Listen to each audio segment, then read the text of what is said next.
Hey guys, it's been such a long time. Wow. Seriously, it, so much has passed. So I hope you're all doing well there, especially after the last 2 years. Um, so my name is Andrew, and welcome to our first live show. I'm the director of Cambridge EAP here in Cambridge. Now, listen, as I've said in the videos before, I'm sure you've been studying really hard there, and I can definitely understand how important those exams are. Whether you're studying for university, perhaps you're thinking about that dream job, or maybe you're even traveling to another country, you're going to have to take one of those wonderful, maybe wonderful English exams to get help you get there. So, what's the point about all of this? Well, we do understand that even though you're studying really hard, there's often just one question or one problem or one skill which is just frustrating you. It's an obstacle. There's something which, as much as you try, as hard as you try, you just can't get there yet. And we understand that. We really understand that. So this is why we're here today. About about 1 or 2 weeks ago, we asked you guys to email us in with one question. That one question could make all the difference. Okay. Oh wow, we had so many emails. We spent half our time just reading through all the stories and understanding how hard it's been for you guys. And we've had emails from Turkey, Egypt, Taiwan, India, Germany, China, Poland, oh, and many, many more countries. And myself and my team, we went through, we looked at the most common questions, and we thought, well, okay, those are the ones that we're going to choose. So here we go. So welcome to Cambridge EAP on Sunday, 28th of August. So today, my name's Andrew, and as you see in the picture, just here, so you can see me not punting, but just nearby in the river. That's what some people are doing right now. Okay. So what's going to be happening today? Well, we've got a whole range of questions. Okay. In this show, we're going to be talking about the IELTS speaking part two, but not just IELTS speaking part two. Basically, any of these speaking exams that you may be facing. Okay. Um, a very common question that comes up again and again and again is to do with the writing part, task one, how to compare. Something which students know they have to do, but we don't often see it in the exams. Okay. And then we're looking at the issue of coherency and cohesion, and these two words, they sound really, really similar. And people think that cohesion is something, and we're going to talk about what it is, and we're going to talk about what it's not, okay, and help you understand why this is important. This actually does account for, in some cases, 25% of your exam score, so it really does matter that we have a good understanding about it.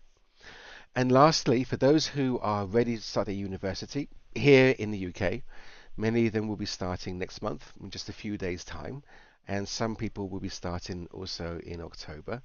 Um, there is such a big difference between exam writing such as the CAE or the CPE and IELTS, and then actually going off to university.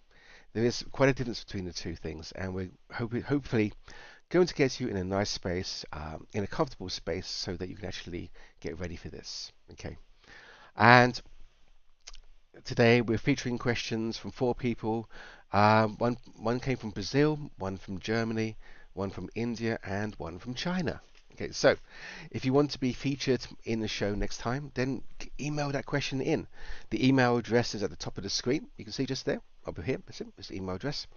And we'll show it again at the end of this broadcast. Okay, but if you have any questions, just let us know. And if you want to say anything, then we have the chat going as well, so you can say hello. You'll get a mention. Okay, and if you see something you would like to ask more questions about, then yeah, just ask. Okay, guys. So let's get started. So let's move on to our first question. Okay, and this comes from Benicio. Okay, Benicio in Brazil. So hey, welcome to Brazil. Lovely to see you. Beautiful, beautiful country, and hopefully nicer weather than the UK at the moment. Okay, and they're asking about IELTS speaking part two. And this is the question. It says, Dear Andrew, I want to know how to make my speaking part two better. I always feel so nervous and run out of things to say. Yeah, so we get this question a lot. speaking part two. For many of you, speaking English was probably the first thing that you had to do. Okay, oh, hang on. Just to show you this is live, this is my son. This is this is Cambridge, Nathan, and he's supporting his football team. He's a crazy boy. Yep, but he also likes English a lot. Okay, right, go. Okay, right. So, okay, back onto speaking part two. So, as I said, many of you guys, when you first started using English, it was probably speaking. It may have been something quite simple, such as A for apple, and B for banana, and C for cucumber, cake. Okay. Um, so the question is, why do you feel nervous in the speaking exam? The examiner is there to hear you speak. And that sounds like a very obvious thing to say. But the grammar and the vocabulary that he or she is checking is only 50% of your exam. I know it may sound quite strange, but we really want you to enjoy it. That's kind of the big deal here. So let's have a look at what the examiner is kind of expecting. And let's firstly give you some guidelines about how to remain calm and how to stay in control. So we have some of these, we have a checklist here.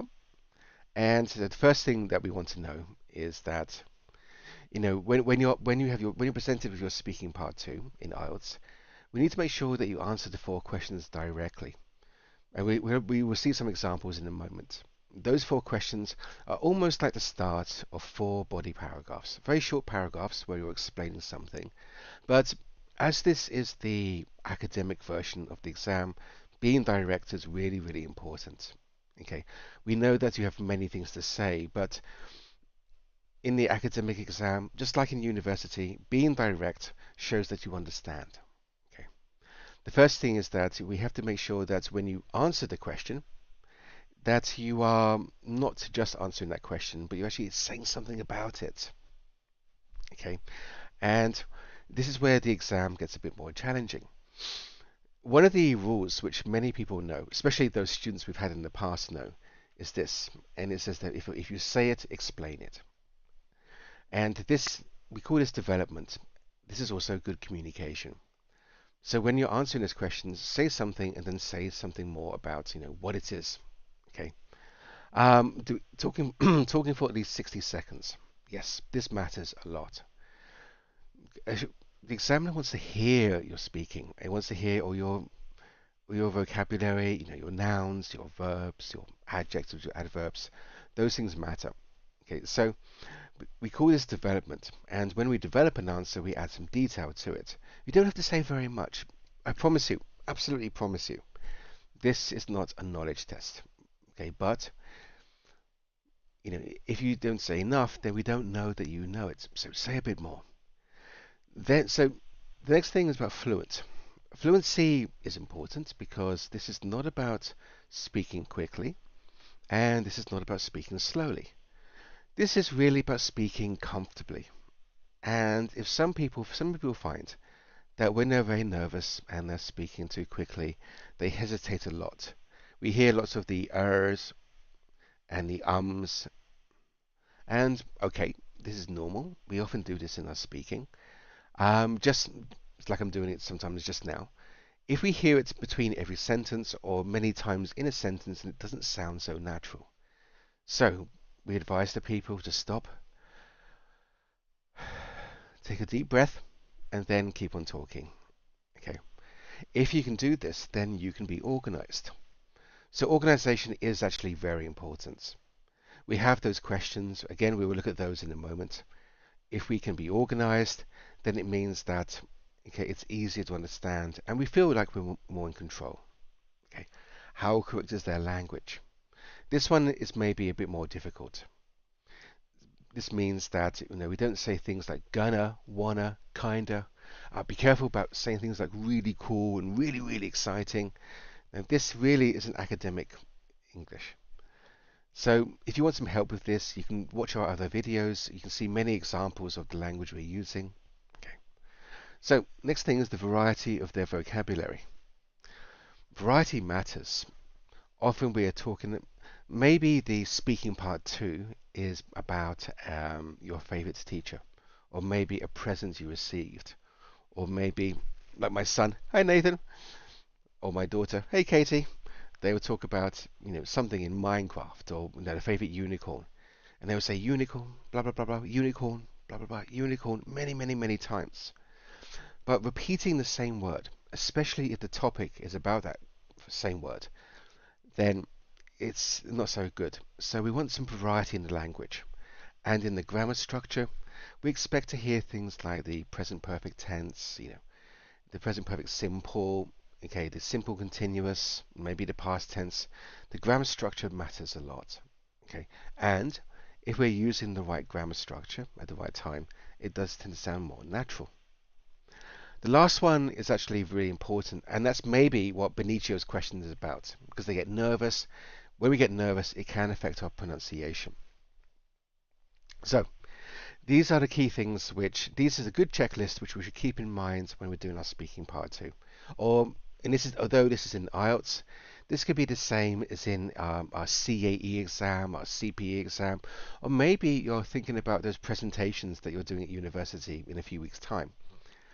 Speaking shouldn't be difficult, and if you're talking about something you enjoy, then you should be relaxed and calm, and this is the thing that we're going to talk about today. So, Benicio, let's get to your question. So, below we have an example of a speaking part 2 topic. So what will happen, just to recap, is that you'll be given one of these cards, and you'll be allowed 1 minute to make notes about this card, and then after that you'll be asked to speak for 2 minutes. So where could the problem be? Well, quite often we see people making these notes, and making the notes is actually important. As we go through these videos, you may hear me mentioning things again and again and again, how important planning and making notes are. Like I said, this is not a knowledge test, this is a speaking exam. And we want you to speak comfortably, we'd like you to speak confidently, and doing these kind of things can really help us to do this. So, this is a speaking part 2, and it says here to describe a machine you own which is important to you. Now, often people would talk about a mobile phone, or they would talk about a computer. These are the things we tend to hear a lot of. That's really okay, we don't mind. The key thing here is to be confident about it. So, let me try to show you what normally happens, what we see in the exams, and then we should look at it and see how to make it better. So, let's put a timer on the screen. So there you go. So hello timer, and I will show you what tends to happen in that 1 minute. Okay, why we get nervous, maybe why we run out of things to say, maybe our organization has a problem. Okay, so I'm going to although it's a Sunday morning and it's quite early for me, I'm going to test myself, and hopefully you'll see something which you are also familiar with. Right, so describe a machine which is important to me. Okay, and I'm going to start the timer now. Okay, so machine which is important to me, I'm going to talk about my mobile phone. So I'm going to write my mobile phone just here, because mobile phone is very important to many people nowadays. We see them everywhere. Okay, and I'm going to say here, so what is it? So it is an iPhone, and as I'm a slightly old man, I have an iPhone 11, which is okay. Okay, and okay, so what is it? Okay, so it's from Apple Computers. We know this. Okay, and it's one of those. So it's green. So it's green in color. Okay. Okay. And okay, how I got it was, so I bought it. A few years ago. So something like this, bought it a few years ago. Okay. Okay, and okay, well, how did I get it? Well, I got it, as it went to the shop to buy it. Okay, and you see that time is up. Okay, right. Okay, so what's the problem? We were given 1 minute to make the notes, and you can see the notes I've made. I know that in my speaking part 2, I have my introduction, and I also know that as it's an iPhone, it's an Apple iPhone. This is green in color, and I bought a few years ago in a shop. So now it's my 2 minutes to talk. what's going to happen is that when I talk about the introduction, it's going to sound very confident. And quite often people will start their speaking part 2 by saying, I would like to describe a machine which I own, which is a mobile phone. And they can say that this is an iPhone, an Apple iPhone. It's one of the green Apple iPhones, because green is such a cool color. Okay, and I bought this a few years ago in a shop here in Cambridge. So for the first part of our speaking part 2, we're going to sound quite confident because we've planned it, we've made our notes. And if we start to explain what it is, again, we're going to talk and sound quite confident because we have our notes on there. And even the next part, hopefully we're going to sound quite confident because we've made this sentence. Okay. The problem is, we see when people do their speaking part 2, is they're making these notes, but they're not really notes, they're kind of sentences. And you see that these sentences have grammar. And grammar is okay if you're writing an essay. But making notes, not so good. What will happen is that for the first part of our conversation, just here, I'm going to be actually okay because I've planned it, it's fresh in my mind. But when we get down here, we didn't plan anything. And we tend to find that in the second part, we're not so confident. We hear lots of the ums, we hear lots of the ers, and whereas the first part is good, the second part, people's confidence goes down. They say and they will have problems with their structure. Of course, they will get nervous because now they're trying to construct those sentences here, and it's not in their notes. The IELTS speaking part 2 is probably where the exam really begins, because it is the examiner's first chance to hear a whole stretch of your language. They're not going to say yes, they're not going to say no, they're not going to interrupt you. But getting this first part, getting this right in speaking part 2 can make a really big difference. And it's something, I know it sounds strange, we really want you to enjoy it. If we do our notes like this, if we spend so much time in the first part, so the first 3 parts are okay, it sounds great, but then later we have the ums and the ers, and we can feel the examiner watching us and making their notes. Maybe this is where the problems begin. So, back to Benicio. Benicio says, well, I get nervous in my speaking part 2. What can I do? Well, let's suggest to you another way to do this. Okay, now, it's something which is going to take practice. We understand that, but that's fine. Okay, practice is important, but hopefully it means that throughout each part of the speaking part 2, we're not going to be so nervous. So, first thing we're going to do is we're going to reset that clock. Okay, so reset it back to 0. Very good. And let's look at another speaking part 2. So here we have, oh, it's the same one. So let's try again. So describe a machine which you own, which is important. So let's do this. Okay, so again, we're going to time it. Okay, and I will show you maybe how to use that 1 minute in a different way. So okay, so let's get the timer started. Okay, and yeah, so I'll start and stop it and show you how much we're doing in that 1 minute. So here we go. First thing to say is a mobile phone. Okay, mobile phone. Okay, and it's going to be an iPhone. Okay, and how I got it? Well, I bought it. Okay, bought in a shop. Okay, what do you use it for? Okay, well, mainly for phones. Okay, phones. Okay, and a podcast. Okay, what's important to me because it has a camera.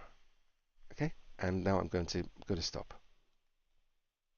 Okay, so I've only written one word for each of those notes, but when I'm actually speaking, that one word will become a whole sentence. So even though I've taken about 30 seconds in the first part, I now have a basic structure for every part of my speaking, which means that I know where I'm going from one step to the next, to the next, to the next, and that's important. But I still have more time.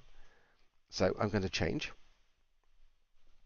and I'm going to start adding more notes to it. So let's get the timer started. An iPhone, this is an iPhone 11. I bought it in Cambridge. Okay, focus. Okay, and I've got a camera. Okay, and also my children. who you just saw earlier on, children. Okay, stop. Okay, right. Okay, so I have my introduction, which is still just a mobile phone. But now for each of those points, I have two things to talk about, which means two sentences. This is great because now I'm not just answering the question directly, but I am, as I said before, developing it. And developing really does matter. So two sentences, two things to say. But I still got about 10 seconds left, so I'm going to add a bit more to it now, okay? So iPhone 11, okay, so this is in green, okay, Cambridge, okay, so actually, so actually from the person, okay, with camera and also games, okay, right, and stop. So now, if I look at this, I actually have three things to say. One, two, so let's give you a different color. Let's go. So one, two, three things. And I bought in a shop. Okay, so one, Cambridge here, two, and three things here. Each of these things, one, two, three, and one, two. So it means now that I have my structure, I answer the question directly, and I have some detail, some development of each part. So let's try again. So let's reset the clock and let's look at another speaking part 2. Describe a place which you have visited which impressed you. Okay, so traveling is a really common one. People often talk about going to somewhere in their own country. Occasionally people talk about places they would like to go to, but that's really okay as long as they're answering the question. Right, so let's get on and let's get started. Okay, and again, we're going to give ourselves that 1 minute, and we're just going to add 1 or 2 words for each of those notes. The key point here is we're adding 1 or 2 words. Don't worry about the grammar. Don't worry about the vocabulary. That will come to you with practice as you're speaking. You'll see the word, and you're automatically making the sentence. Okay, so a place which impressed me. Okay, wait a second. So a place which impressed me. Okay, so we're going to talk about travel to many countries. Okay, recently this summer I went to Dubai. So let's talk about this. So I'll get the timer ready. Okay, so I'm going to talk about the idea of travel. Okay, and this is Dubai. Okay, this is the Middle East, and how did I travel there? I went by plane. Okay, what it's like? Oh, very hot. Okay, and this is a transfer between 2 places. Okay, what made impression on you? Examples. Entertainment. Okay, right. Okay, and stop. Okay, so again, we have our basic notes, so I know that if I can think about nothing else, then I have my basic outline, my basic structure for the speaking. But I have time. I have another 30 seconds. So I know I can add more detail to it. So let's add a bit more time to it. Okay, so I traveled there by plane. This is with Emirates. It was like hot, okay, and dusty, okay. And why I went there, transfer. I was going to from my family, okay. Entertainment, okay, and okay. People there were very friendly. Dubai, fantastic place. Okay, right. Okay, time. So I still have a bit of time left. Okay, so I'm going to add some more detail to it. Okay. Okay. What else can I say? Okay, right, guys. Okay, if you see me hitting 1 minute, I want you to type in stop or shout stop. Then I will definitely hear you. Okay, travel. Okay, and okay, so here. Okay, I'm going to say Stansted. Say Hossam Daily. Okay, so also. Oh, and time's up. Stop. And when the examiner says stop, that's it. Stop is stop. But that's okay, because now I know that in this speaking part 2, again, I have, oops, let's see big. So in this speaking part 2, I now have a few things to say.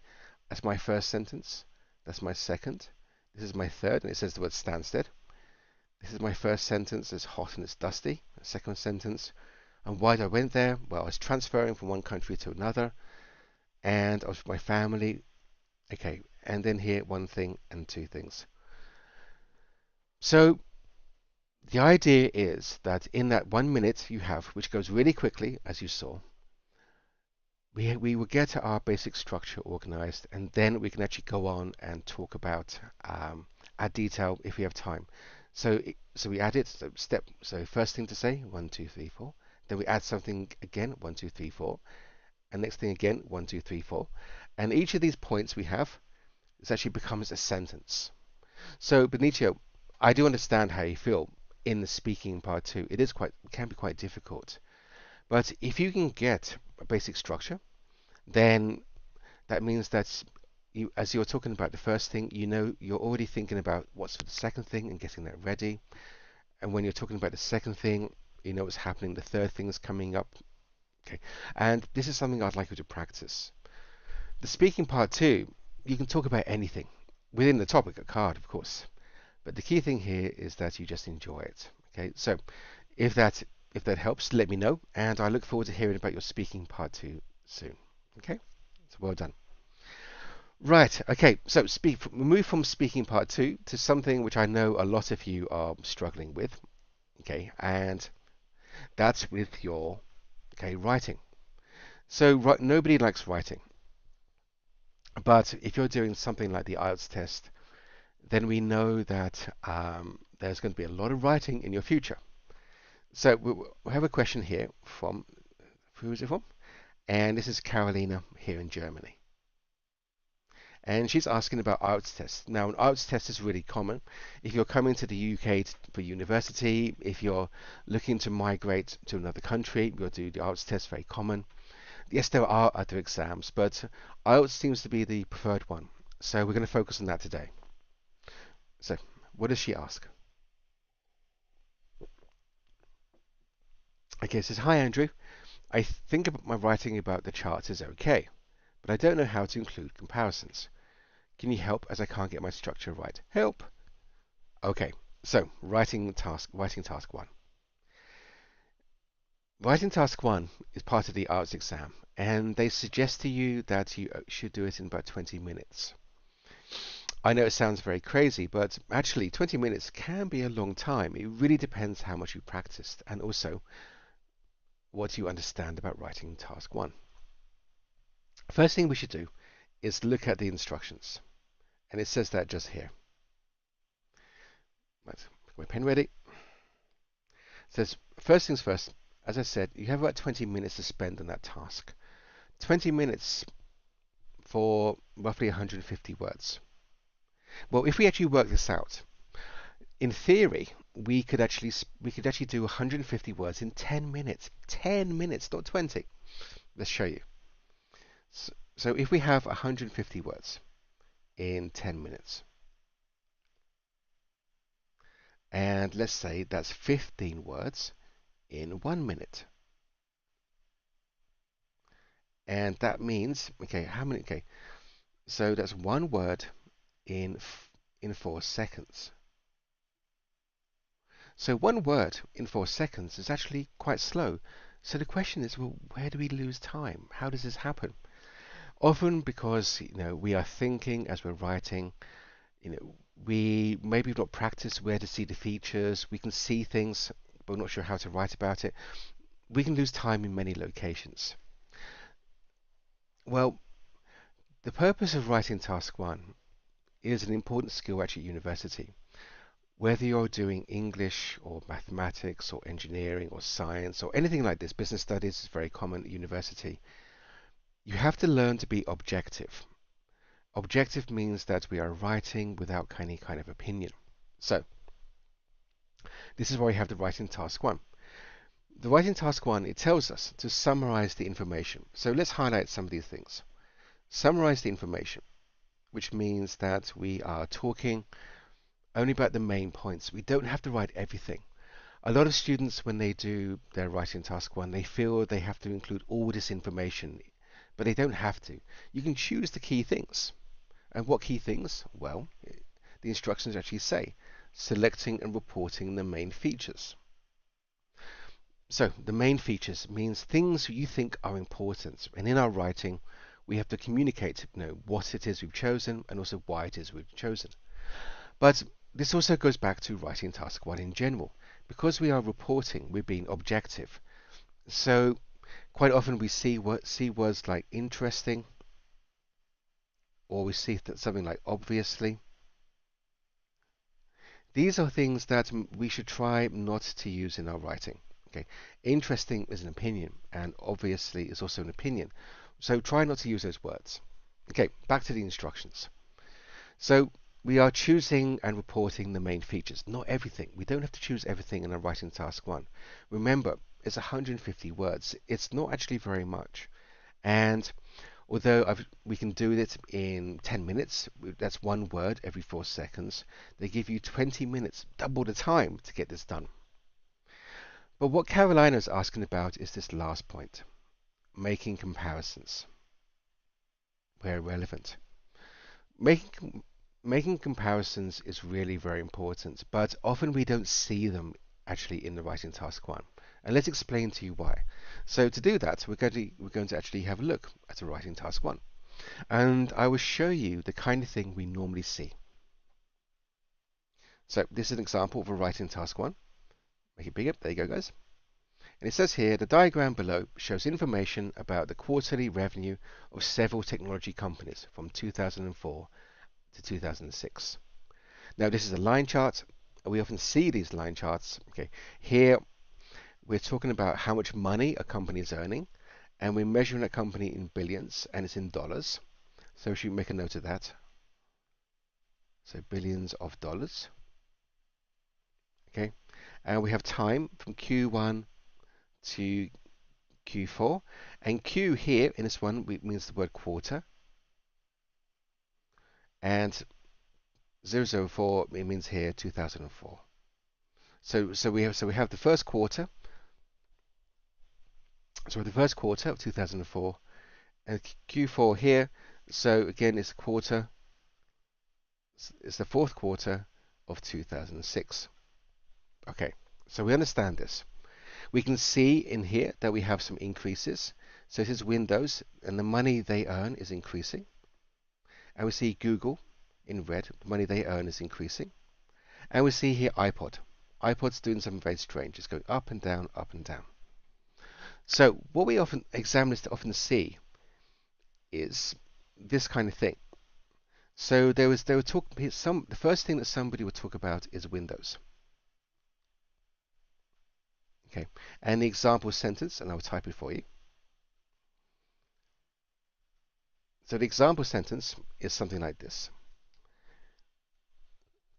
It says they would say something like in quarter 1, say of 2004, the amount of money earned. Okay, so by Windows, do a capital W. This is the name. This is very important to get your punctuation right. The amount of money earned by Windows, so stood, say at, so how much is that? Say that's about, let's say $3 billion. Okay, but then rose, say steadily. Okay, steadily. Make sure spelling's right. Steadily, say we would say that's about, let's say $4 billion. So $4 billion. Okay, so by the end. Okay, so the end. Right, great.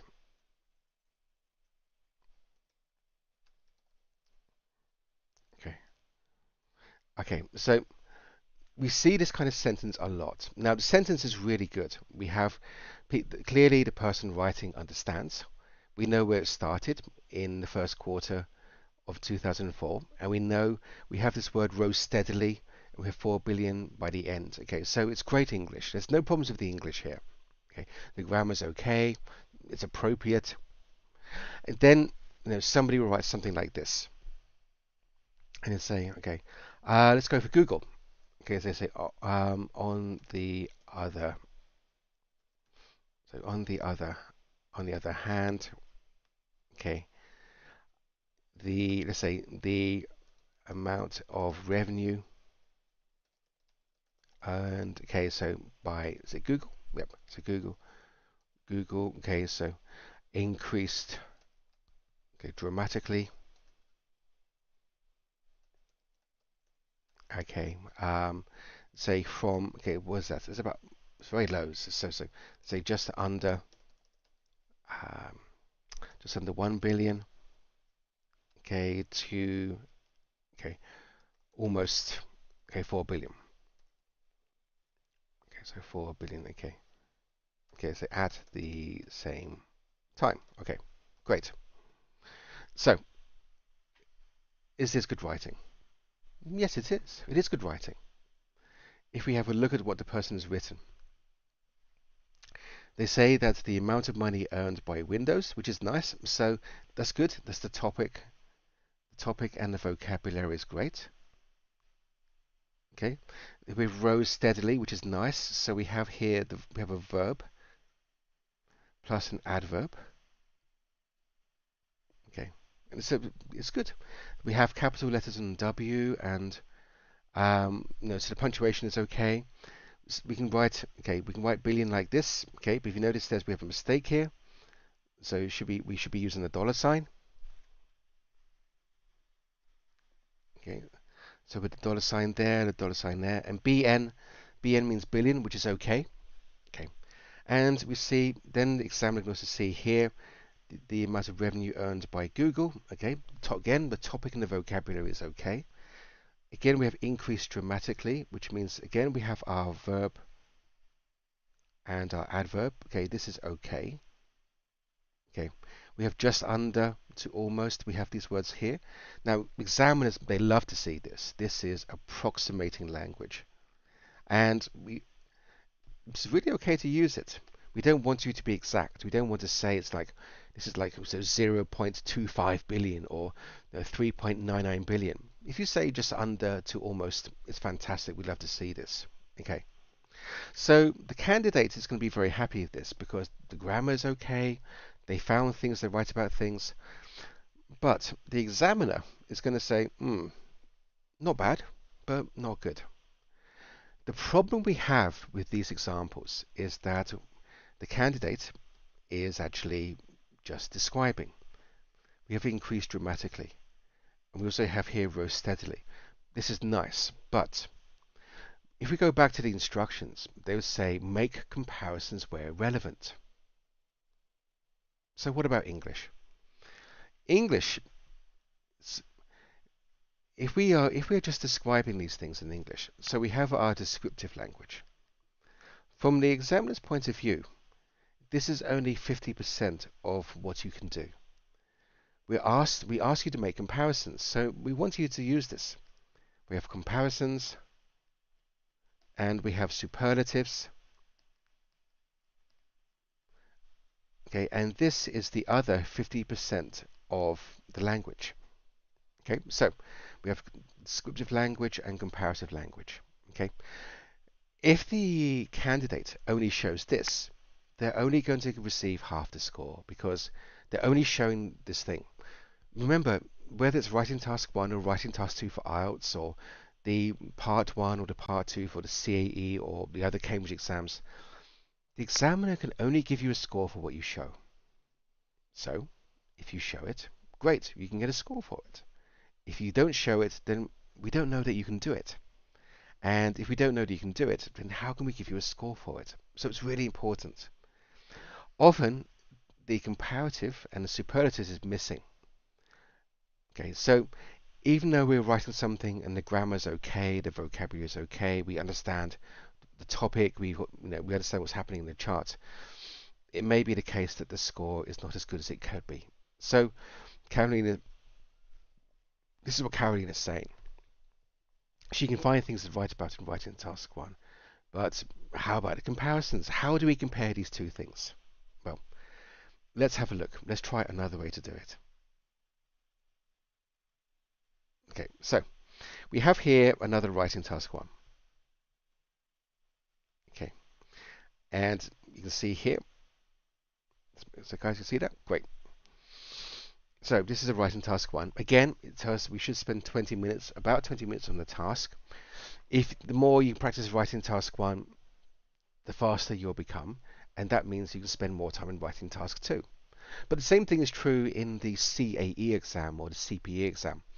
If you spend more time in part 1, do more practice, make it faster, then in the actual exam, your part 1 will be quicker and your part 2 will be longer.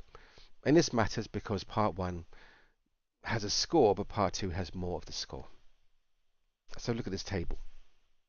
The table below shows the trend of food consumption in America in between 1980 and 2000.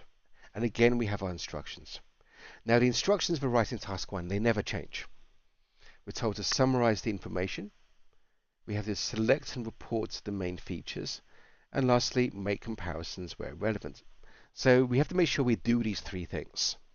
And because we have all these numbers together in the same table, comparisons are really important.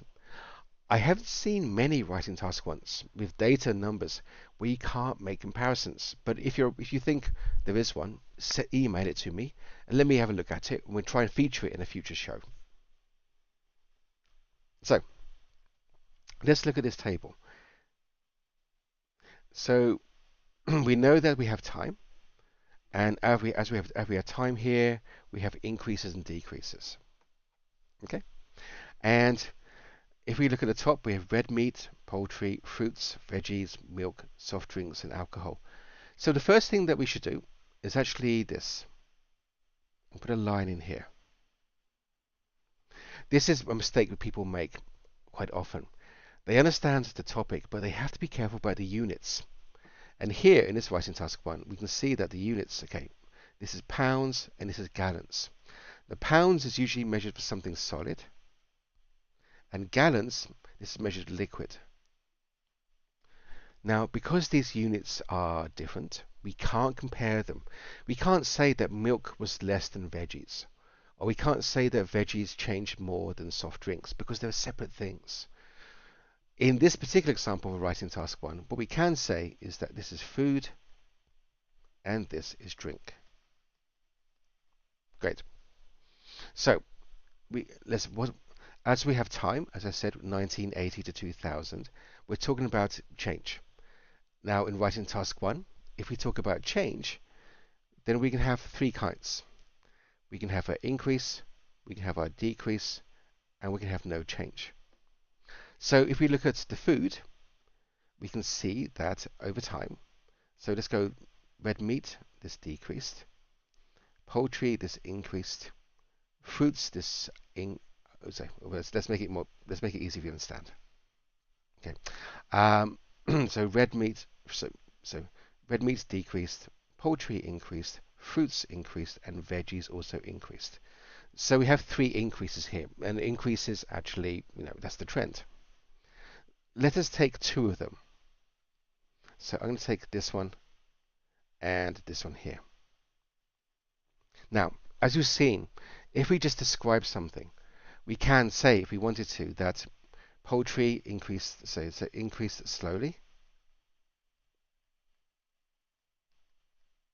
Okay, and veggies, okay, so veggies also increased a little. Okay, so again we have our verb and our adverb and our verb and our adverb here, adverb phrase. Okay, so again it's very descriptive. Now, describing things are okay, but we really want to show comparisons and contrasts. So let's give you another way of writing this. What can we say about poultry? Yes, it was the smallest amount, but it actually had a 50% change over time. Let's look at veggies. Veggies went from about 300 to 400 pounds, so this increased by about 33%. So which one increased faster? Well, poultry actually increased faster. So we can say this is faster, it's a faster increase, and this number is smaller, so it's a slower increase. So instead of describing, let's try to use some of our comparative language. So write it here. Okay. So let's see what we can do. Okay.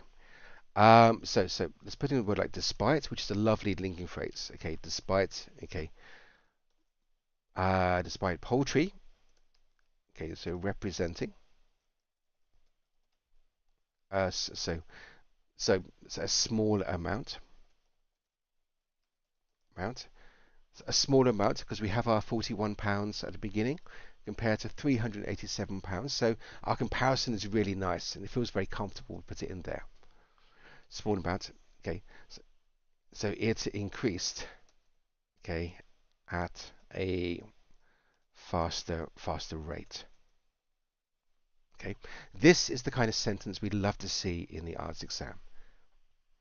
Instead of talking about poultry first and then veggies second, we want to talk about them together and make comparisons where relevant. So let's highlight that language. So a smaller amount, a faster rate. Okay, let's go for another example. Okay, another example here. So let's start with poultry. Okay, oops, poultry began. Okay, at poultry what? The poultry began or poultry consumption?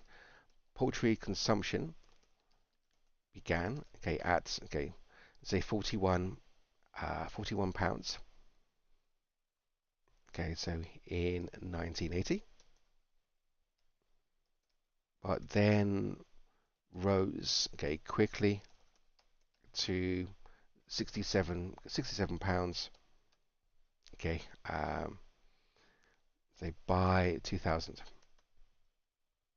Okay, so again, this sentence here is just describing, and this is a problem because we want to show comparisons. But let's show a comparison. Okay, let's talk about veggies. Okay, so vegetables. While the amount of vegetables, okay, say represented a much larger amount. So yes, we describe poultry in the first sentence, but now we're talking about vegetables, and we're going to compare. And oh, I should put an S in there. Make sure the grammar is okay. So we're saying here is that while poultry consumption began at £41 in 1980, but then rose quickly to £67 by 2000, while the amount of vegetables represented a much larger amount, and we said the word while, which means we're going to say actually two things. Okay, comma space. Okay, so it's increased so much more slowly by about a third. Okay, to so £425. Okay, at the same time.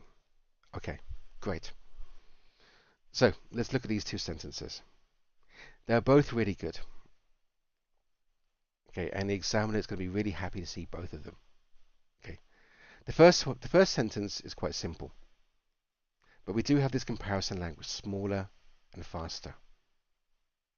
Line here, or we can do something more complicated. But again, it's great because let's look at whatever comparative language, Karolina. So we have here rose quickly. So rose, we know this is not comparison. But if we look at the next part, we can say here represented a larger amount. So we're comparing between poultry and vegetables. Yeah. Okay, and here it increased much more slowly. So the pattern in this one, Karolina, is this. So sentence one, we are just describing a trend, and that's the first thing we want to talk about. In this case, we are talking about, the example here is that we are talking about poultry. And then in the second sentence, so sentence two, we are comparing, compare to another trend. Okay, in this case, it's vegetables. Now, there are many ways to do this kind of thing, but either of these sentences, so the first example or the second example, either of these are good. The key thing is that we have our comparisons. So we are showing both descriptive language and comparative language. And at university, you're going to find that this is also the case. We're going to be describing things and comparing things. We'd love to see the relationships between the data. Okay, so Karolina, hopefully this helps you, and let us know how it goes on. If you want any more help or advice, or anybody else does, about writing task 1, we know it's tricky sometimes, and we really want to get that 20 minutes down to 10 minutes, then let us know. Okay, great. So what's our next question? Let's find it. Right. Okay, so we have here, so Revaan from India. India, lovely country. Say hi, Revaan. Nice to meet you. And he's asking about coherency and cohesion. He says, hi, Andrew. My tutor keeps saying that I have problems with my coherency and cohesion, but I don't understand why these two are different. Can you help? And okay, this one is really common. Coherency, cohesion, they sound really similar. And whether you're doing IELTS or FCE or CAE or CPE, whether you're writing for an undergraduate or a postgraduate master's or PhD, coherency, cohesion are really, really important. In some cases, such as the Cambridge exams, coherency and cohesion actually account for 25% of your score. 25%. So it's really, really important to understand what it means. Okay? So the first thing I want to talk about is cohesion. And I want to talk to you about what cohesion is not. So let's highlight this word, cohesion. Right. A lot of people think that cohesion are these words like but, and, wait, put down here, so but, and, okay, so, also, although.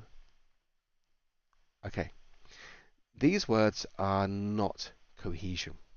Okay, they're actually called conjunctives. They are important in our English conjunctions, but they're also used to join things together. Okay, so whilst they do matter, conjunctions are basically almost like signal words. They can join things together and they help us understand the control, but they're not really so important. So compared to things like cohesion, everything matters. Cohesion is something different. So what is cohesion? So let's get a look. Right. Let's look at the center here. The thing that we really care about in writing is at the very center. And we call this meaning. You're writing something which has meaning. And you want the reader, the examiner, the teacher, the tutor to understand what meaning is. Okay. So meaning comes from two things. Firstly, it comes from your language that you choose, and also the ideas. So you can see here, on this side, this is our understanding. And on the other side, we have our technical skills. Okay, so we are checking your understanding, and also we're checking your technical skills. Both of these things matter. Okay, so what about coherency and cohesion? Well, on this side, we have what's called coherency. Oops. Okay, so here's our coherency. And on the other side, we have cohesion. So this tells us that cohesion is to do with our language, our technical skills. And everything we're doing is actually feeding into the meaning. So what is it? What exactly is this 25% that matters so much? So let's have a look at an example paragraph. Okay, and this paragraph has 4 sentences. That's it. Good. So we have our idea. We explain the idea. We support the idea, and then we actually restate the main idea again. So this is a very traditional paragraph, the kind of thing we'd like to see in your IELTS test. Okay. Right, so let's read through it first. It says, it is believed by many scientists that the changes in the climate are directly related to humans' abuse of the environment. They argue that our overuse of the Earth's resources means that in the future we will face many problems maintaining a comfortable lifestyle. Take, for instance, many people who live in cities are very likely to use energy-intensive facilities like air conditioners and drive private motor vehicles instead of taking public transport.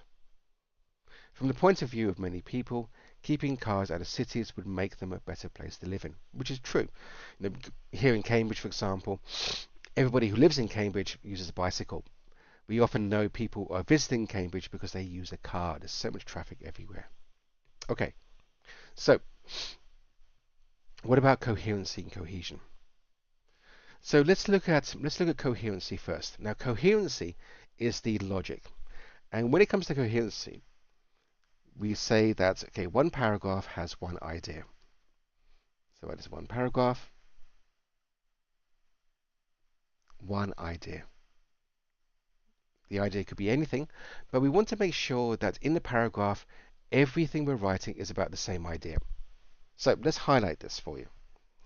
So the first sentence says, it is believed by many scientists that the changes in the climate are directly related to humans' abuse of the environment. So this is the key thing.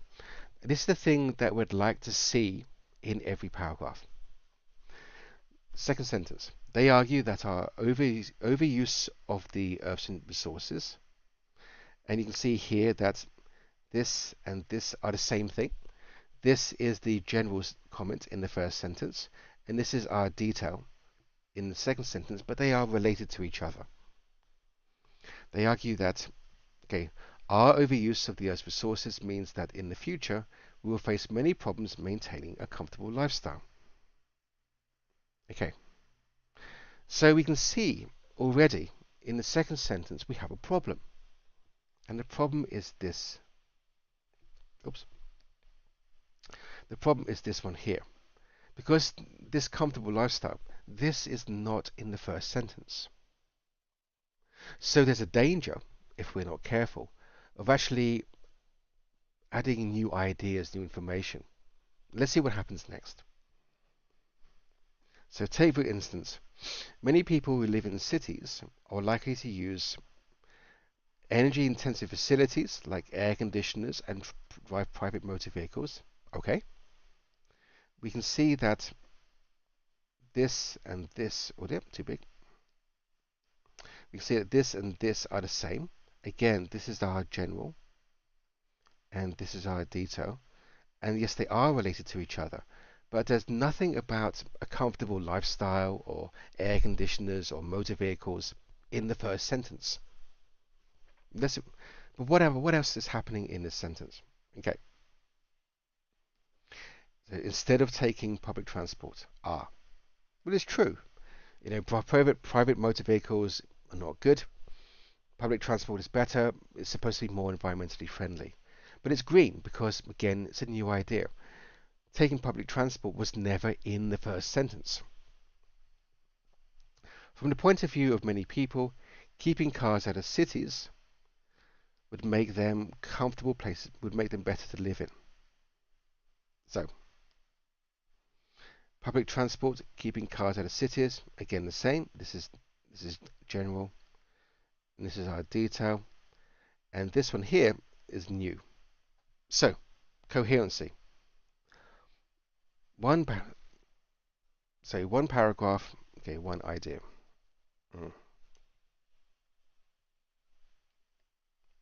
Okay, right. So, coherency. Is the coherency good? Well, let's look at the first sentence and look at the last sentence. And are they the same? No, they're not. Not the same. Okay. So, how are we doing for coherency? So coherency, So coherency is not good. Not good. Okay. Because every sentence we are introducing new ideas, and it's confusing to the reader. It's something we don't want to do. Okay. Right. Okay. But what about this other thing, cohesion? Well, let's talk about cohesion. Cohesion. Let's write it here. So let's highlight the words. We have changes in the climate. We have the word environment, Earth's resources. Let's talk about okay, so energy intensive. Okay, air conditioners. Okay, taking public transport, keeping cars out of cities, better places. Okay, the cohesion is actually good. So, Raveen, what cohesion is where all the vocabulary is about the same topic. So we can say here this is topic or vocabulary, say, is all related. And this is why many people actually can make mistakes in their writing. They put all the vocabulary together, and vocabulary is good cohesion. But the coherency is not great because in each sentence we're introducing new ideas. So, if we actually look at all these words, changes in climate, environment, maybe the word abuse, okay, overuse, Earth's resources in the future, problems, lifestyle, okay, we have things like energy intensive, air conditioners, drive verticals. All of this vocabulary is pointing to the same topic, so it's great cohesion, but not good coherency. Let's look at another example.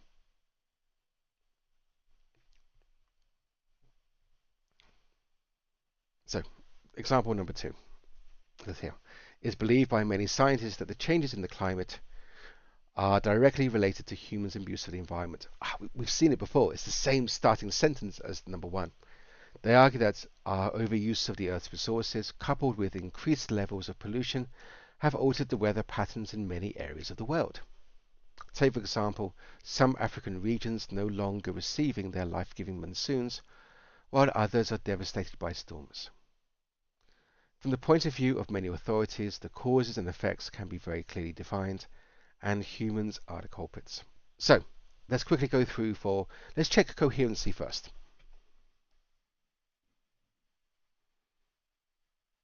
So, we have changes in the climate, and in the first sentence, human abuse of the environment.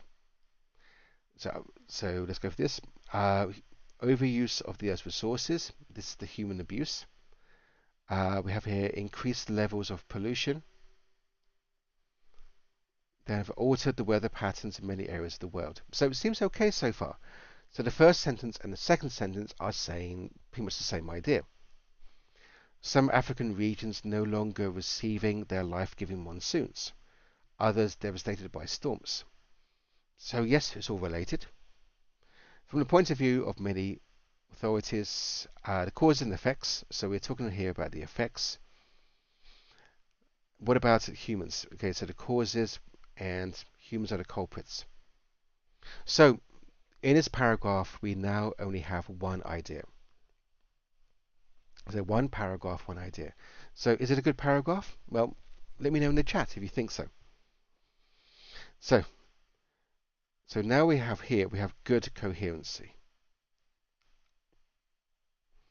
Because we have one idea, and each sentence has the same idea.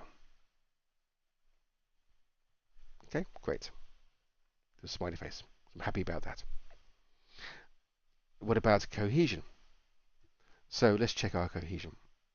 So we have words like climate, changes, scientists, so abuse, environment, Earth's resources, overuse. We have here words pollution, increased levels, weather patterns. Okay, you'll find there's a lot of them. Okay, because this paragraph all just has the one idea, and everything reinforces that one idea in every sentence, it can actually be a much better paragraph. So life-giving monsoons, storms, causes, effects, and okay, humans. Okay. So, and we have here again good cohesion, which means that's all the vocabulary. So is related.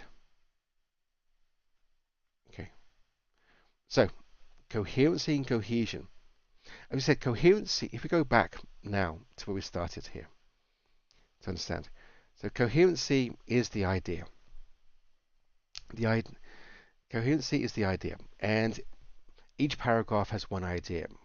You know, the idea must be in the first sentence, the second sentence. Now, if you're doing an exam, then those paragraphs are quite short, maybe 3 or 4 sentences. It's easier to do. But if you're at university, then those paragraphs could be quite long, maybe even a whole page. It doesn't matter. One paragraph so really has to have just one idea. So you've got to think about it and make sure that first sentence is the same as every sentence after. On the other side, we have cohesion. The language you're choosing, all the language you choose must be connected to each other. It's cohesive. It sticks together like glue. It's a whole. Okay. And it's another way of the examiner seeing, the reader seeing, the professors seeing that this person really does understand what the paragraph's about. Okay. So, Revaan, I really hope it's a great question you asked this one. Coherency and cohesion. They're not the same thing, and it's not, as I said, they're definitely not words like this, but, and, also, so. These kind of conjunctions do matter, but they are not the same as cohesion. Okay, guys? So, if you have any other questions about this, or anybody wants to ask about what does task response mean, or GRA, grammar, range, accuracy mean, or a certain thing about any part of English, just email a question into us at ask@cambridgeeap.com and we'll let you know. Right, good. So let's keep going. Keep on going, keep on going, keep on going. Right, what's the last question we have here? So last question from Wang Lei. So Wang Lei from China. Okay, and writing at university. Say, dear Mr. Andrew. Okay, right. It says, dear Mr. Wang Lei. So quite often at university, the people we teach are our students, but we hope we have a friendly relationship. So Wang Lei, if you email in again, which I hope you do, then just say, dear Andrew. That's really cool. Okay. What does Wang Lei say? I'm about to start university after finishing my IELTS test, but I'm really worried about the writing. Would I have to write in a different way? Well, the answer is yes, but it's a really, really good question. Okay. Firstly, Wang Lei, well done. Yay, well done. Give you a star for passing IELTS. Fantastic news. And I hope you're going to have a great time at university. There's a big jump between your IELTS test or any English test in university. There's a big jump in your language. There's a big jump in your structure. There's a big jump in your purpose. And we know that you've studied really hard for this, so you want to do the best you can. Of course, we understand. Okay. So the jump between the two things is quite big, and maybe IELTS doesn't do just IELTS or the other exams doesn't do such a good job of getting the student ready, but yes, there is quite a big jump. Okay. Right. So what is that jump? Okay. Well, the good news I have for you is that, okay, let's write this down. So, good news.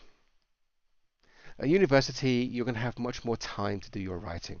Instead of 1 hour or 30 minutes or 20 minutes or however long you have, you're often going to have 2 or 3 weeks to do a writing, which is great news. Okay. But what about the bad news?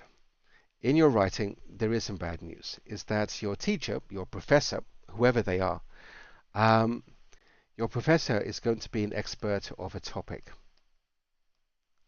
And that topic is going to be business or economics or history or whatever it is. Great. But that teacher is not going to be an English teacher. They're not going to be a grammar teacher. When they sit down in the classroom, they look at all the students in front of them. They are not going to care about your English. They're going to care that you're motivated, you're interested. They're going to care that you care about being there, and it matters so much. So if we have problems in our writing, it can be really challenging and frustrating. You know, how do I get the answer? Okay. So I do understand exactly how you feel, but don't worry about it. Well done.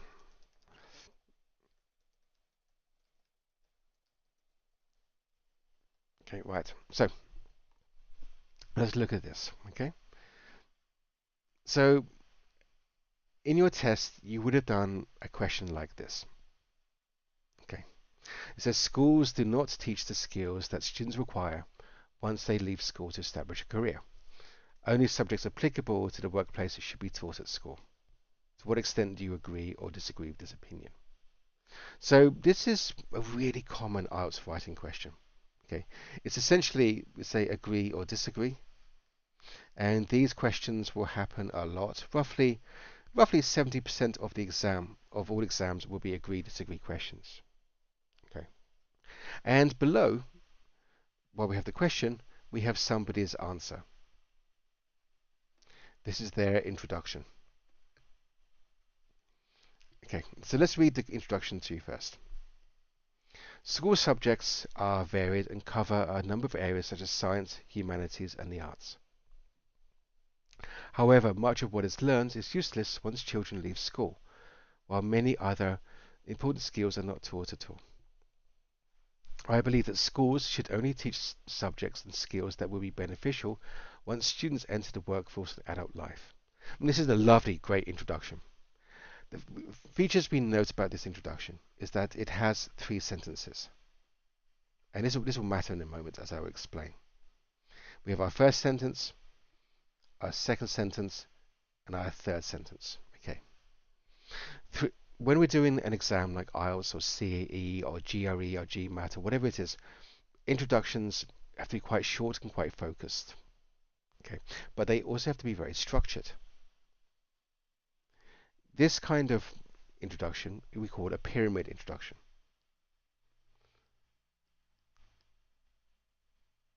Okay, and it looks like this. And this pyramid has 3 parts. This is our sentence 1, this is our sentence 2, and this is our sentence 3. Okay, so Wang Lei. So the first sentence is very general. The second sentence is actually where we begin to focus. And the third sentence is where we give our opinion. Now, in the IELTS exam or other exams, where we're writing this together, this should take us about, should be about 60 words. Okay. And we have to be careful about the number of words, because if we add too much detail, then it becomes not really an introduction. If we add too much detail, then in our body paragraphs, we're not sure what to explain later. So keeping the introduction to about 60 words, 3 sentences, is a really, really nice idea. Okay. However, this is for the IELTS exam or the Cambridge exams. Okay, if you write this kind of thing at university, whether it's your undergraduate, your postgraduate, or your PhD, this is really not going to work, and the teachers, the examiners could be quite unhappy about it. Okay, so at university, all of this changes. And how does it change? Well, if we have here the 3 parts, our general, our focus, and our opinion, just 3 parts. At university, it becomes a little bit more complicated. Let's show you how.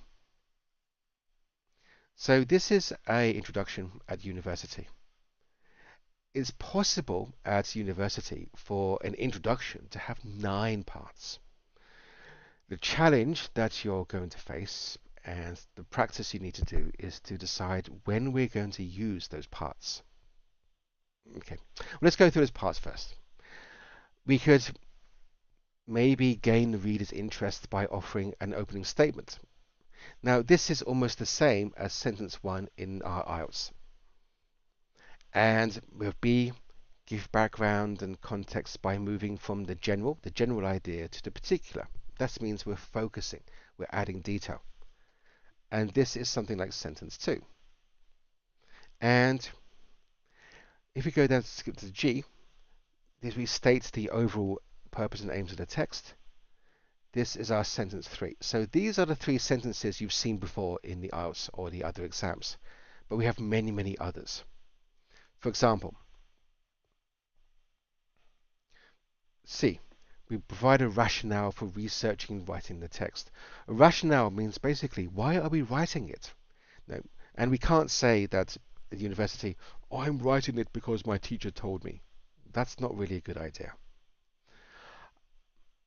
You're writing it because there's a reason, a purpose. Everything happens at university for a reason. You're writing, it's true, you're writing to demonstrate to the teacher why you're doing it. You want to show that you've reached a certain level, a certain understanding.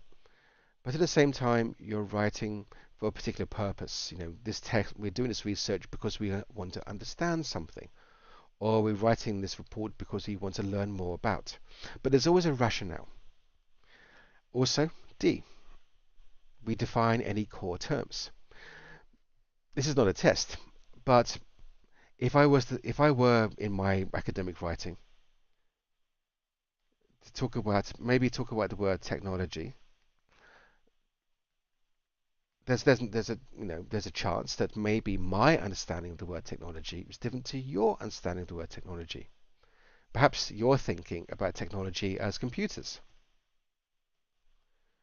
but maybe my thing of technology is maybe something like air conditioners. So, especially very important right now because lots of countries have a hot summer.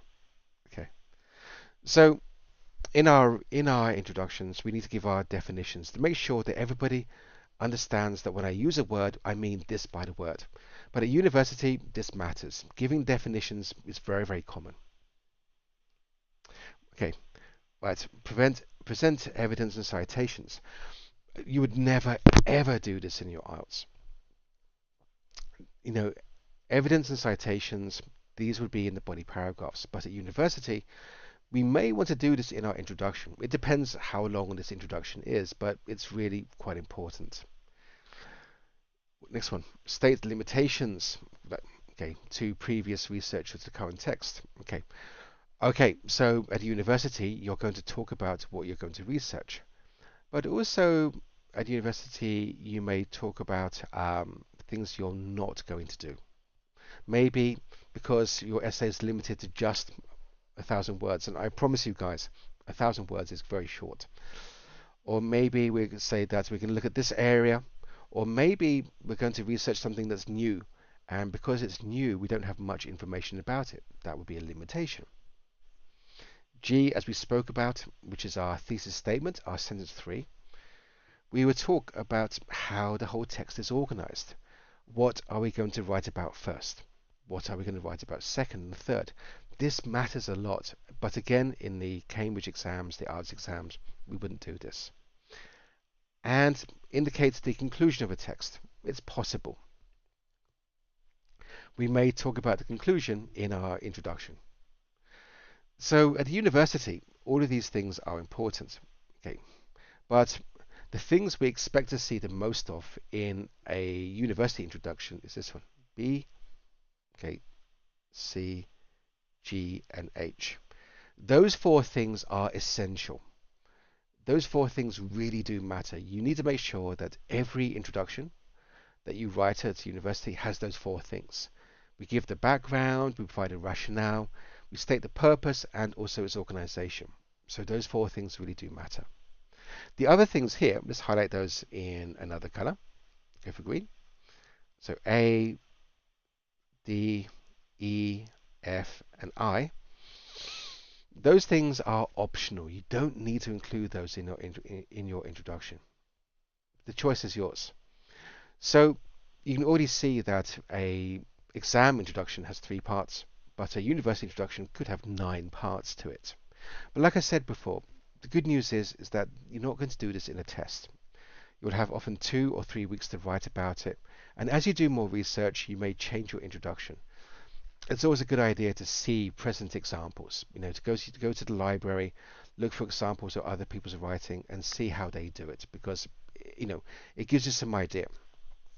Okay, what are the other big differences between an introduction in an English exam and an introduction at university?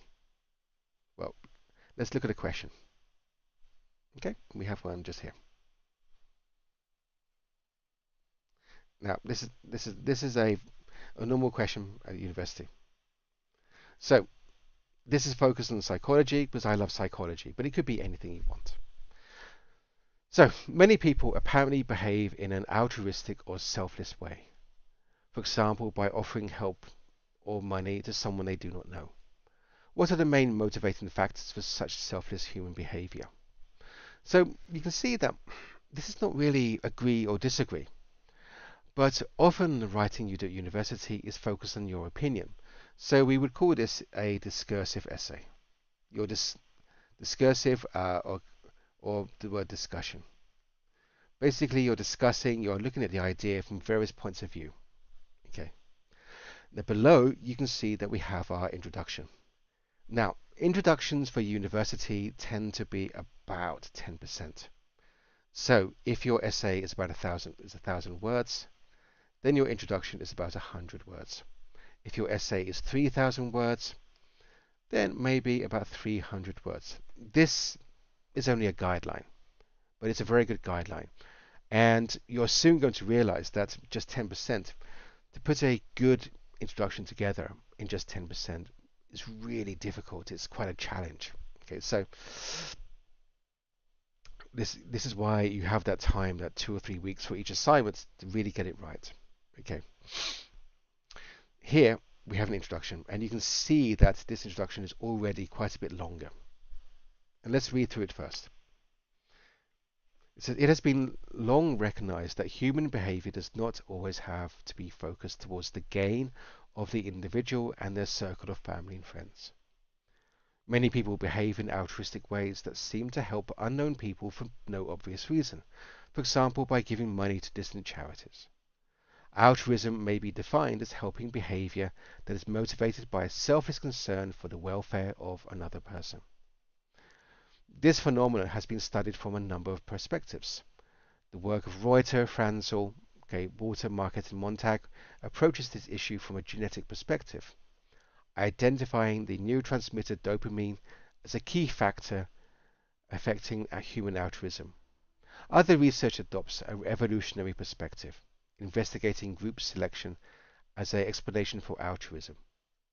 A key reason for the importance of understanding altruistic behavior is the increasing influence of the charity and non-profit sectors in many economies. This essay aims to examine altruistic behavior from an evolutionary perspective, leading to 3 possible motivating factors, which are then evaluated. Whew. So, quite a long introduction. But like I said, you'll have time to write this. You can see it's much more complex. It has things that maybe you've never written before. So we have this psychology and social, okay, no dates, okay, and this one here. These are citations. So why do these matter? Well, at university, we don't expect you to know everything. And a lot of great work is built on other great work. So when you're writing something, you can copy from other locations, but you have to say where it comes from, otherwise it's plagiarism. So what we see here are examples of citations. Okay, another one here, Cooper and Wallace, 2004. So this comes from a publication written by Cooper and Wallace in 2004. Again, it's really okay to take from another location. You just have to say where it comes from. This really matters. Okay. 8 sentences. So if this were an IELTS writing, we would have finished maybe, I'll show you, okay, we would have finished just here. So this would be the IELTS or the CAE, but all of this is our introduction. Why? Well, we can see that in this introduction we have our 8 sentences. 1, 2, 3, 4, 5, 6, 7, and 8. We have our 8 sentences. Okay, so each of those sentences does something. Now, this really matters at university. In your exams, we want to make sure that you're showing the pyramid from the general to the detail. At university, it's really quite simple, but also important. If you say it, it must be there for a reason. So every sentence you see in front of you now, each of those 8 sentences has a function, a purpose. And it's been chosen by the writer because they want to communicate a certain idea. So what do those 8 sentences do? Well, let's show you. Again, we have our introduction, and now we are talking about the purpose. And let's organize it. Is that better? Good. The first, we're at the first sentence here. The first sentence, we are actually gaining the reader's interest by offering an opening statement or a hook. This is optional. We don't have to do this. But if we do it, it has to be focused. Okay. Please, when you do this, Wang Lei, make sure that you don't say this is a hotly debated issue or a controversial issue, because that's really something we would do just in our IELTS exams or other exams. Don't do it here. What about on the second one? It says many people behave in an altruistic way that seems to help unknown people for no obvious reason, for example, by giving money to distant charities. This is number two. We give background and context by moving from the general to the particular. So this means at the start of the sentence, oh, we can't see that, let's move down a bit. Means that at the start of the sentence, we are being general. But by the end of the sentence, we are being, it says here particular, we have the detail. So this is us going from the pyramid, from the general to a bit more detail to a bit more detail. Really important. Okay. Now, into number three. Altruism may be defined as helping behavior that is motivated. Okay. So this is giving a core term. It's a definition. So when we give definitions, this doesn't mean we're using the dictionary. You know, maybe we're using the dictionary to help understand something, but the dictionary here, for example, psychology and society, this is probably a journal. So they've taken this definition from a journal to show that, you know, this is a recognized or a widely accepted definition. But it also begins to show to the professors that they're reading. The student is reading, they're taking the material from other locations. Okay, definitions are important. And then we have this number four, and it's B again. If you notice, we have B here and B here. So you can, whereas in the IELTS test, you have the sentence with the general, the detail, then our thesis. When we're writing at university, we can repeat sentences again. We can repeat functions. It's entirely up to you. This is why it's always a good idea to get practice, or even get in touch. We can help you more. On to E. So, next sentence. So we talk about the work of Reuter, Frenzel, Walter, Marquette, and Montek. These people, whoever they are. So these are people who've done research. Okay, but we are here presenting evidence and citations. And sentence 5 does this, but sentence 6 also does the same thing by Cooper and Wallace. Now, in a separate video, separate lecture, we can talk about why this happens. But the key thing is that you can, as I said before, you can repeat functions. We have B and D we repeated, but now we're also repeating E 2 times because we're giving different ideas. So an introduction has a lot of detail to it, although it still won't be as much detail as the body paragraphs. We are on to number 7. Number 7 is our rationale for researching. A key reason for the importance of understanding altruistic behavior is the increasing influence of the charity and non-profit sectors in many economies, which I think is true. There are so many problems happening around the world. We have the war between Russia and Ukraine. We have problems happening with droughts and floods in other parts of the country, here in the UK, but also, you know, around the world. The reader, in this case the professor, they want to know why you're doing the research. Why did you choose altruism? Why did you choose charities? Why choose this thing? So this is what the rationale does. It gives the reader some background for why they're reading this and why you, the researcher, did it. And then the last sentence, okay, 8, just here. We're doing 2 things, G and H. We are stating the overall purpose and aims of the text, and we're looking at how the text is organized. So we're doing these 2 things. So not only can we repeat functions, we can have going from the background to the general, background to the detail 2 times. We can give 2 lots of evidence if we want to. We can often put 2 or more functions into the same sentence. Again, that matters a lot. So it says here, this essay aims to examine altruistic behavior from an evolutionary perspective. So this is our aim. And then it says, okay, leading to 3 possible motivating factors, which are then evaluated. And if we look at the language they've chosen here, This is leading to, and then evaluated. So this is how the text is organized. When we write an introduction at university, people often do write and then they finish and they stop. And then they go into the next part. But people should, when they're doing their assignments at university, they should write and then go back and change it again and again and again. The introduction and the body paragraphs and the conclusion, every part of the essay is always changing until we submitted it. So that's how, so this last sentence here, the overall aims and its organization, maybe something that could change 100 times during your writing process. But the key thing, Wang Lei, is that when you write it, don't be fixed, go back and change it again and again and again. However, as you can see here, an introduction is really very different to an introduction for IELTS. Okay, and there are going to be some very big changes.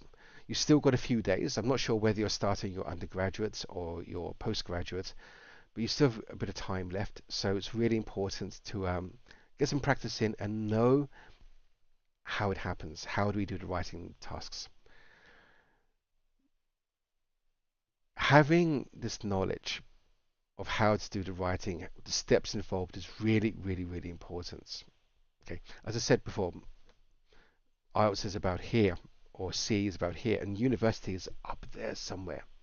And not only is it a big jump in terms of what we expect you to show, but also, as I said before, your teachers will be your professors in in business studies or mathematics or something like this. It's really, really hard to say. The problem is that they won't be your English teachers. So getting some idea of how to do the writing is a great idea now. But listen, really thank you. So yeah, I'd like to thank everybody, okay, for actually sending in these questions. So Benicio, thank you very much for the speaking question. I hope that answers it. I'd like to thank you to Karolina for the writing task 1 and the features. Good. Okay, Revaan, so about the question for coherency, cohesion, also great. And lastly, Wang Lei for the question about what's the difference between university writing and IELTS writing exams. Okay, so guys, okay, the next time I could be answering your questions on this show, and as you see, I will spend time going through this, and I'll go through your question, I'll explain why it's important, I'll explain potential problems, and also hopefully answer that question for you. So remember this, guys, success is just one question away.